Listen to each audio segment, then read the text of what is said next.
मोदी जी देश के प्रधानमंत्री हैं। प्रधानमंत्री पद की गरिमा होती है, लेकिन यदि प्रधानमंत्री के पद पर बैठा व्यक्ति गली मोहल्ले के ट्रोल की तरह असत्य का सहारा ले, तथ्यहीन आरोप लगाए, तो कितना दुख होता है, कितना शर्मनाक है ये। दरअसल झूठ भाजपा की फितरत में है। भारी झूठा पार्टी बीजेपी का फुल फॉर्म ये बना दिया गया है। गरिमाहीन नफरती शब्दों से प्रधानमंत्री पद की गरिमा कम हो रही है। प्रधानमंत्री पद पर बैठे व्यक्ति द्वारा असत्य का सहारा लेने से अच्छा संदेश नहीं जा रहा है। इस विचारधारा के पूर्वजों का इतिहास अंग्रेजों की गोद में खेलने और मुस्लिम लीग के साथ गठबंधन सरकार बनाने का है। आज़ादी की लड़ाई से दूरी बनाई इन लोगों ने। गांधी की हत्या के बाद मिठाई बांटी।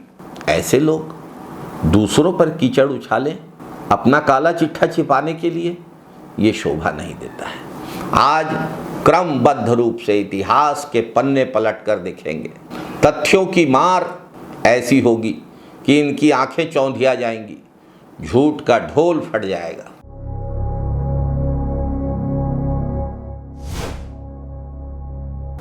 नमस्कार साथियों, जब पूरा देश आज़ादी की लड़ाई लड़ रहा था, अंग्रेजों की लाठियां खा रहा था, काल कोठरी की सजा भुगत रहा था, लोग भारत माँ की आज़ादी के लिए अपने प्राण न्योछावर कर रहे थे, ऐसे समय देश में दो संगठन आज़ादी की लड़ाई को कमज़ोर करने के लिए अंग्रेज़ों की मदद कर रहे थे, धार्मिक उन्माद फैला रहे थे, देश के नौजवानों में एक दूसरे के धर्मों के प्रति नफरत का जहर बो रहे थे।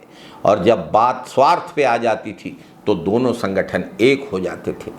ये दोनों संगठन थे हिंदू महासभा और मुस्लिम लीग। आरएसएस ने भी यही किया, हिंदू महासभा का अनुसरण किया। आरएसएस जन्म से लेकर आज़ादी की लड़ाई तक अंग्रेजों की छत्र छाया में पनपा। आज़ादी की लड़ाई से दूरी बनाकर रखने वाले संगठन आरएसएस की स्थापना 1925 में हुई थी। 1925 से 1947 तक 22 साल आज़ादी की किसी भी लड़ाई में आरएसएस ने भाग नहीं लिया।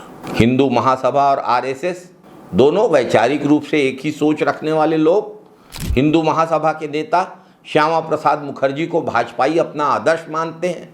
भारतीय जनसंघ के संस्थापक रहे हैं वे।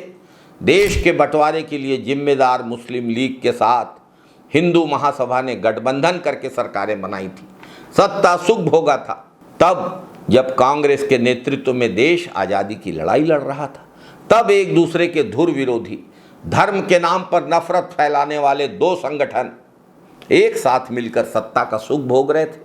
अगर इतनी नफरत थी एक दूसरे के धर्मों से, तो एक साथ मिलकर गठबंधन सरकारें कैसे बनाई आप लोगों ने? मोदी जी मुस्लिम लीग पाकिस्तान मांग रही थी और आपके वैचारिक राजनैतिक पुरखों ने उनके साथ सत्ता में भागीदारी की।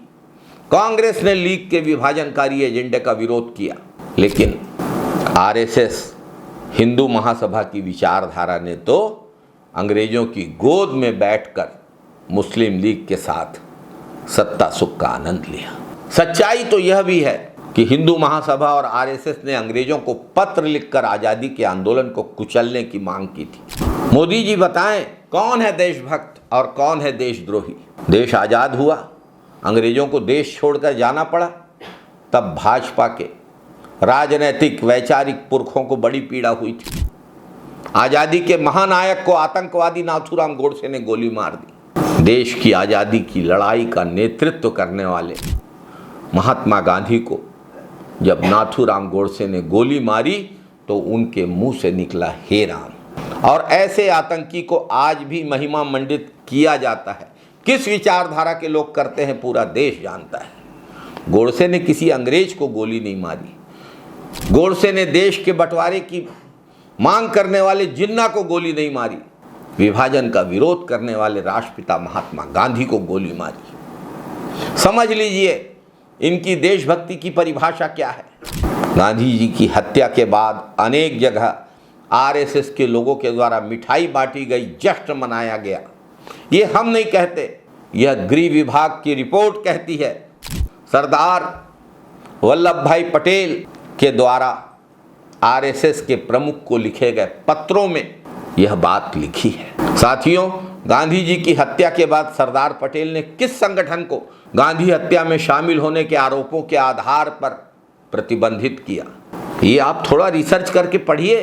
सरदार पटेल द्वारा गोलवलकर को लिखे गए पत्रों को पढ़िए, तो मोदी जी की कांग्रेस से खुन्नस की वजह आपको समझ में आ जाएगी। आज देशभक्ति का सर्टिफिकेट बांटने वाला संगठन आज़ादी के 52 साल बाद तक अपने मुख्यालय में तिरंगा नहीं फहराता है, तिरंगे का विरोध करता है, संविधान का विरोध करता है। और जब कुछ युवा उसके मुख्यालय में तिरंगा फहराते हैं तो उनके ऊपर आपराधिक प्रकरण दर्ज कराया जाता है, FIR की जाती है।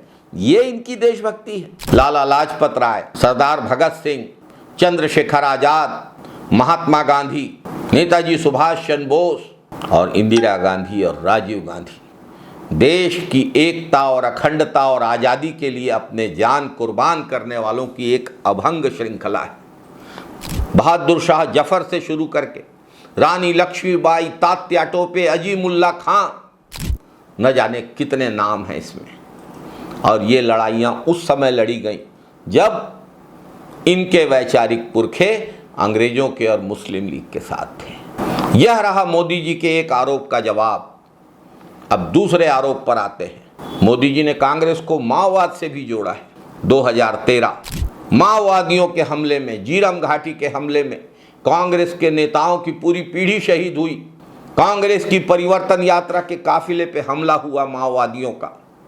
शहीद महेंद्र कर्मा, शहीद नंद कुमार पटेल, शहीद दिनेश पटेल, शहीद विद्याचरण शुक्ल, शहीद उदय मुदलियार, अनेक कांग्रेस नेता शहीद हुए।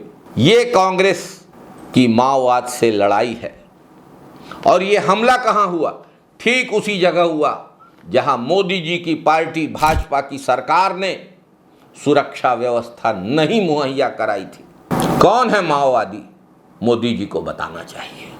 भाजपा और माओवाद ने ठीक उसी तरह अवसरवादी गठबंधन किया था जैसे इनके वैचारिक और राजनीतिक पुरखों ने मुस्लिम लीग के साथ किया था। कांग्रेस के काफिले पे माओवादी हमला जिस जगह हुआ उसी जगह सरकार ने कांग्रेस के परिवर्तन यात्रा को सुरक्षा क्यों नहीं दी थी? आरोपी क्यों नहीं लगाई गई थी रोड ओपनिंग पार्टी? जीरम के गुनहगार आज तक नहीं पकड़े गए।